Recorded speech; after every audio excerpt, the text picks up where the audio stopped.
無啦啦咁樣跌咗呢200幾萬咧，你話咁樣跌係好冤枉。咁呢個呢，就係女嘅保險從業員啊，事主就收到個陌生電話 WhatsApp 嘅信息，咁佢就話啦，聲稱能夠提供購買以太幣嘅信息，以太幣喎，係啊，可以發達，咁啊心喐咯喎。最緊要就係可以發達，令到咧你有個貪念起啦。月份啦，咁啊俾一個網址俾佢，係嗱叫做 Trust Wallet 啊，係呢個係一個程式嚟嘅。用呢個程式買以太幣嘅話咧，你裝咗落你個機裏邊咧，註冊埋咧就係經過銀行入錢落去咧，你就可以透過以太幣賺錢啦！呢位保險從業員咧就再次嘗試喺今年嘅1月開翻個 Trust Wallet， 睇下我份身家有幾多先。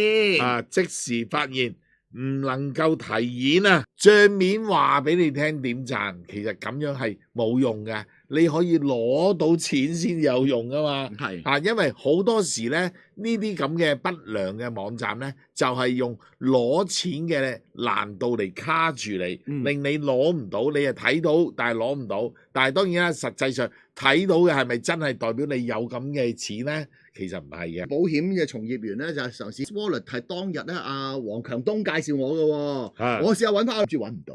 結果咧 Wallet 嘅客服咧就要事主再入金先至可以解凍，就報警求助啦。咁啊損失250萬，無啦啦咁樣跌咗呢200幾萬咧，你話咁樣跌係好冤枉。所以咧點解我就會被動啲用一啲愚蠢嘅方法，就係所有唔識嘅 WhatsApp 我係絕對唔會加入。千祈唔好信啊！講真啦，真正發達嘅都收埋自己食啦，仲同人分享咩？周街講咩？有乜嘢疑惑或者疑問嘅時間，打1822啦。